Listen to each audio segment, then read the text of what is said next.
Shalom Bapak Ibu dan saudara sekalian yang menjadi peserta SPK.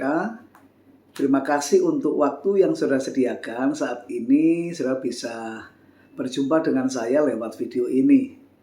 Saya mohon maaf karena kesibukan pelayanan yang banyak dan juga agenda-agenda yang harus saya kerjakan, sehingga SPK kita cukup lama kita tidak bisa melaksanakannya. Tetapi juga mungkin bukan hanya saya, saudara sekalian juga cukup sibuk dengan kegiatan, pekerjaan, dan pelayanan juga dan sebagainya ya. Nah, saat ini saya ingin kita bisa kembali berbincang-bincang tentang bagaimana kemajuan rohani kita. Saudara sekalian, dalam 2 kali bidang SPK yang lalu yang kita belajar, jangan lupa tentang 2 keterampilan yang sudah kita belajar bersama. Ingat bahwa menjadi hamba Tuhan, keterampilan yang paling mendasar untuk itu adalah keterampilan berdoa. Jadi kalau saudara ingin dipakai Tuhan, melayani Tuhan, jadi hamba Tuhan, saudara mesti mengerti bahwa pondasi pelayanan seorang hamba Tuhan adalah berdoa.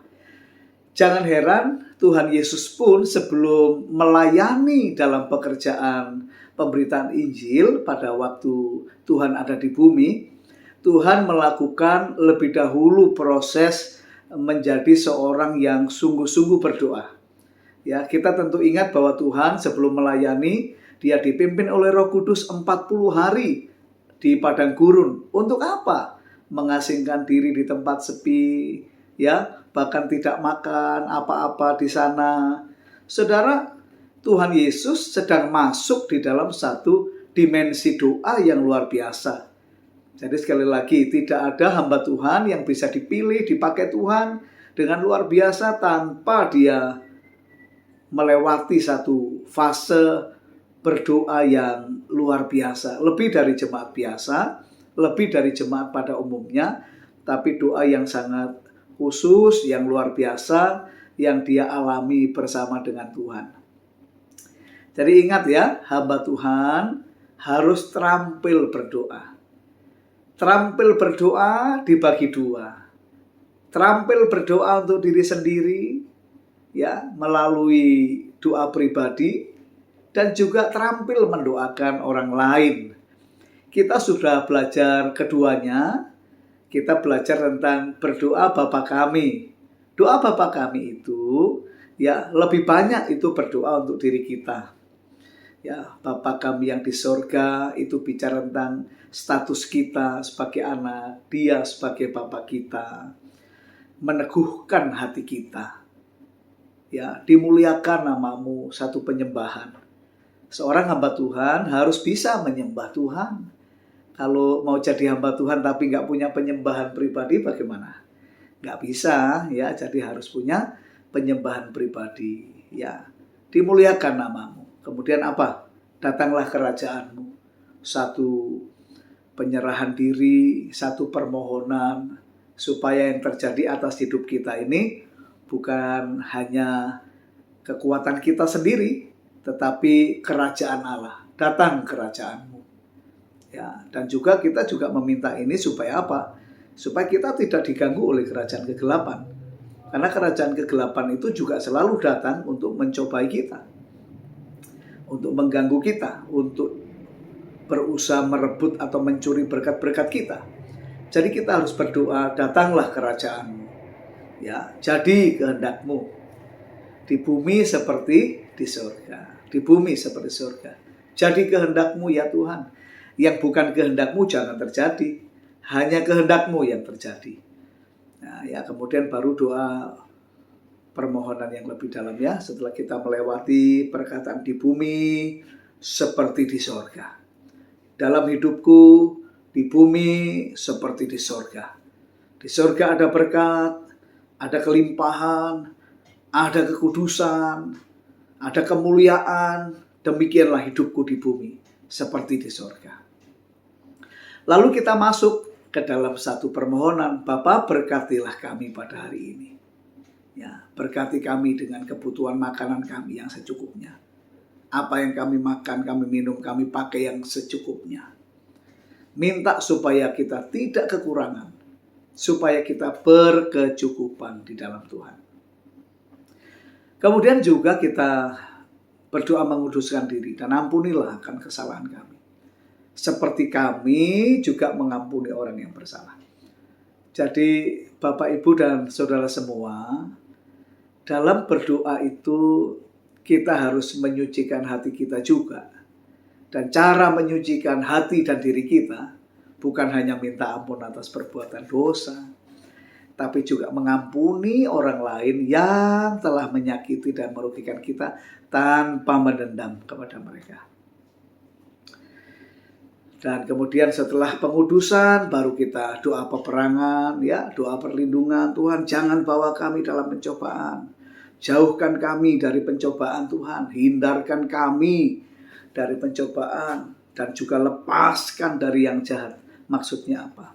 Seandainya memang Tuhan mengizinkan kita harus mengalami pencobaan, kiranya kita tidak jatuh dalam dosa. Kita tidak jatuh dalam kesalahan. Itulah keterampilan pertama, keterampilan berdoa. Kemudian kita juga sudah belajar keterampilan berkhotbah, ya. Jadi keterampilan pertama tadi saya baru bahas tentang doa untuk diri sendiri, tapi kita juga bisa mendoakan orang lain, mendoakan pelayanan dengan format doa yang kita sudah belajar. Ya, pertama berdoa harus datang dalam nama Tuhan Yesus. Kemudian mengucap syukur karena Tuhan berkuasa, Tuhan itu baik, Tuhan pasti mendengar, ya. Karena Tuhan itu menyertai, kita mengucap syukur, mengakui Dia. Ya, kemudian juga jangan lupa doa pengudusan. Ya, doa pengakuan, doa pengudusan, ya, mengakui Tuhan Engkau baik, Engkau besar, Engkau sanggup, Engkau penyembuh, Engkau penyedia, Engkau Bapa yang bisa diandalkan, dan seterusnya pengakuan. Kemudian pengudusan, Tuhan ampuni juga kesalahan kami sebelum kami memohon berkat-berkat-Mu, kuduskan kami. Ya, setelah itu baru permohonan. Apa topiknya, apa temanya? Sedang mendoakan pelayanan, ya minta berkat untuk pelayanan. Sedang mendoakan keuangan, minta berkat untuk pekerjaan dan keuangan. Ya, minta berkat untuk apa? Untuk kesatuan keluarga, ya kita minta. Nah, setelah itu jangan lupa doa peperangan. Tuhan, kalau ada kuasa kegelapan yang mencoba menghalangi jawaban-jawaban doa atau mencuri berkat Tuhan, kami patahkan kuasanya, kami usir kuasanya dalam nama Tuhan Yesus. Nah, kemudian kalau sudah, kita doa penyerahan, ya, karena Engkau yang mempunyai hidup kami, Engkau yang punya kerajaan, kuasa, kemuliaan sampai selama-lamanya. Saya ulang dengan ringkas supaya saudara tidak lupa. Kalau berdoa dimanapun, jangan berdoa hanya berdasarkan apa yang saudara pikirkan dan rasakan atau inginkan. Pakailah format SPK, supaya saudara itu punya keyakinan doamu sudah lengkap, sudah benar, dan mudah dijawab oleh Tuhan. Itu ya, jangan SPK-nya sudah lewat, cara berdoa SPK-nya juga lewat, jangan ya. Itu format, itu formula, ya, itu resep. Sama seperti orang masak, kalau salah resep juga nggak enak. Ya, kalau salah resep bisa ya nggak jadi, ya, nggak bagus gitu ya hasilnya. Kemudian kita bicara tentang keterampilan yang kedua yang kita sudah belajar, yaitu tentang firman Tuhan. Saudara mesti ahli menggali Alkitab. Ingat, tidak ada pemberitaan yang luar biasa tanpa perenungan yang dalam, belajar yang sungguh. Mau mencatat, menulis, kalau sekarang mengetik di handphonenya, dapat apa, Tuhan bicara apa, peristiwa ini bicara apa, gunakan 6 pertanyaan. Ya, apa, siapa, di mana, mengapa, kapan, bagaimana, kronologinya, supaya saudara nanti bisa memilih tema apa ya yang akan kusampaikan, atau urutan apa yang harus aku sampaikan dari kisah ini. Saudara, kalau saudara adalah orang-orang yang memang menyiapkan diri untuk Tuhan, maka percayalah persiapanmu nggak akan sia-sia. Ya, pasti Tuhan satu waktu akan mempercayakan. Jadi bagaimana caranya supaya saudara bisa dipercaya untuk berkhotbah? Buatlah terus kerangka khotbah. Nggak usah orang tahu, nggak apa-apa. Buat terus, doa terus. Jadi ibaratnya alat, saudara itu alat yang paling siap digunakan. Tuhan Maha tahu kok kerinduan saudara. Tuhan Maha tahu kualitas saudara. Tidak perlu promosi ke orang lain. Ya, tapi kalau saudara sudah punya ilmunya, tidak pernah memakai, tidak belajar, tidak menggali Alkitab, tidak mendoakan dirimu sebagai seorang pelayan Tuhan, ya mungkin bagi Tuhan memang engkau belum siap untuk dipakai. Ya, jadi jangan tunggu kalau diminta baru persiapan, baru cari, mati-matian cari. Ya, enggak usah gitu. Kalau lagi persekutuan dengan Tuhan, Tuhan ngomong apa, lagi baca firman di mana, lagi merenungkan kisah apa yang dalam Alkitab. Cobalah kalau ada pewahyuan itu tulis, ya, susun. Nah, satu waktu tiba-tiba saudara diminta, bisa nggak melayani? Saudara akan berkata, bisa, saya siap. Begitu ya saudaraku ya. Jadi ayo semangat, kita sudah dapat 2, lumayan kemajuannya bisa bagus. Ya, kalau saudara sudah bisa berdoa yang efektif, nyampaikan firman, kan udah bagus. Itu modal jadi hamba Tuhan. Sekarang yang ketiga, saya mengajak kita masuk di dalam memimpin pujian penyembahan. Ya, memimpin penyembahan, memimpin pujian. Ya, memang agak ada beberapa situasi yang berbeda. Ya, misalkan gini, kalau saudara harus menjadi pemimpin pujian, berarti saudara WL, worship leader atau song leader dalam pelayanan. Nah, kalau sedang WL atau song leader, nah saudara mesti menyiapkan lagu dengan jumlah yang sesuai liturgi gereja setempat, kemudian mengurutkan lagu apa yang dipilih sesuai tema yang saudara juga sudah mendapat dari Tuhan, atau tema gereja itu minggu ini atau hari ini apa temanya. Kalau misalkan di persekutuan keluarga juga, mungkin ada tema tertentu yang dipilih, entah tentang kemenangan iman, tentang perlindungan Tuhan, tentang pemulihan, tentang Roh Kudus, tentang kekaguman akan Tuhan, tentang rasa syukur kepada Tuhan. Nah, saudara kalau jadi WL berarti memang itu lengkap. Dari memilih tema, menentukan pujian puncak, ya, menyusunnya supaya nanti waktu dinyanyikan itu rasanya enak dan seperti tangga yang itu naik terus, tangga begitu ya, sampai akhirnya di puncak itu orang bisa rasa hadirat Tuhan karena saudara memimpin dan memilihkan lagu dengan benar. Tapi bisa jadi saudara itu memimpin penyembahannya ketika saudara diminta mulai membawakan firman Tuhan. Karena kan seringkali kan worship leader kalau menyerahkan kepada pendeta atau pengkhotbah atau hamba Tuhan yang melayani firman, itu kan tidak sampai di dia berdoa, enggak. Kadang di tengah-tengah nyanyi sudah hampir selesai dikasihkan ke pemberita firman. Nah, disitulah kesempatan memimpin penyembahan. Ya memimpin nyanyi, ya mengajak, mari kita menyembah Tuhan bersama-sama. Nah, di situ menyembah. Nah, kita itu sebenarnya sedang belajar di keterampilan ini, saudara ya. Nah, ini penting sekali. Ya, kalau saudara apalagi yang memang punya bakat menyanyi, saudara Tuhan beri talenta menyanyi, ingat kata Tuhan apa? Kalau kamu punya talenta dan memendamnya, kamu jahat di mata Tuhan. Artinya kalau pintar nyanyi, nggak mau WL, nggak mau singer, ya menghindar, tapi nyanyi lagu-lagu dunia, senang nyanyi lagu-lagu yang bukan untuk Tuhan, wah kita semangat lah. Itu tidak benar ya. Ingat bahwa semua talenta kita ditaruh Tuhan dalam hidup kita juga untuk memuliakan Tuhan. Ya, jadi saya ingatkan kembali ya, karena sudah lama, apa tujuannya kita itu berlatih di bidang pujian penyembahan. Ya, kita mau melayani sebagai pemimpin dari persekutuan, dari gereja, dari jemaat, ya, untuk membawa mereka masuk dalam hadirat Tuhan. Sebenarnya beban tanggung jawabnya sama. Kalau pengkhotbah itu membawa jemaat kepada firman, kalau pemimpin pujian membawa jemaat kepada pujian penyembahan dan hadirat Tuhan, ya, seperti itu. Ya, jadi sebenarnya ini tanggung jawab yang sangat besar, sangat luar biasa, ya. Nah, seperti itu. Nah, kita kemarin sudah sempat belajar bagaimana cara menyusun lagu. Saya berharap saudara semua sudah punya lagu-lagu yang saudara susun dengan tema yang juga sesuai, ya. Nah, saya sudah waktu itu memberi tugas harus punya lagu yang tersusun. Semua harus mengerjakan itu ya. Jadi coba pilihlah tema-tema rohani yang sesuai dengan hati saudara atau pikiran saudara. Misalnya tema tentang bersyukur bahwa Tuhan itu baik, misal gitu bisa ya.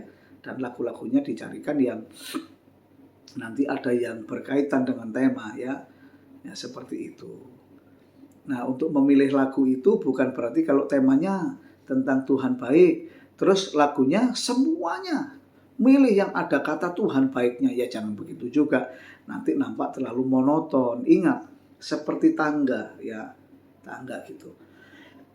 Jadi kalau misalkan tema kita tentang Tuhan itu baik ya, misalkan waktu kita pilih lagu pertama, kalau kita mulai dengan lagu penyembahan, ya mungkin boleh juga. Yang pertama kita nyanyi, Bapa Engkau sungguh baik, boleh. Ya, tetapi lagu kedua, itu setelah kita mengakui kebaikan Tuhan, lagu kedua itu syukur. Misalkan kita nyanyi lagu, bersyukurlah, atau hari ini hari yang telah dijadikan Tuhan, mari kita bersuka di dalam Tuhan, bersuka dalam Tuhan. Jadi lagunya nggak ada kata Tuhan baiknya di situ. Tapi itu adalah satu ungkapan rasa syukur dan sukacita menghadap Tuhan. Ya, misal gitu ya. Terus lagu berikutnya kita ganti lagu.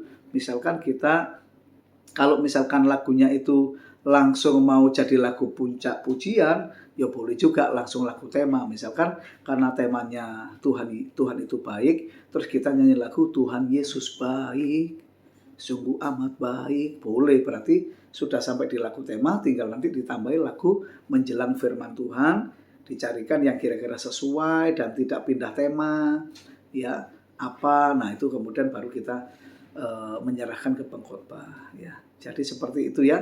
Jadi lagu pertama itu bisa dimulai lagu tema boleh, ya kalau mau penyembahan dulu. Kemudian lagu yang kedua itu syukur atau pengakuan. Tapi ingat, tidak harus lagu kedua itu katakanlah Tuhan Yesus baik semua, ya jangan juga, nanti monoton sekali lagi ya. Kan harus ada apa ya, tingkatannya gitu ya. Kalau misalkan kita membuat sebuah tema itu, jadi caranya seperti itu ya. Kalau misalkan lagunya nggak cuma 3 tapi 4, bisa.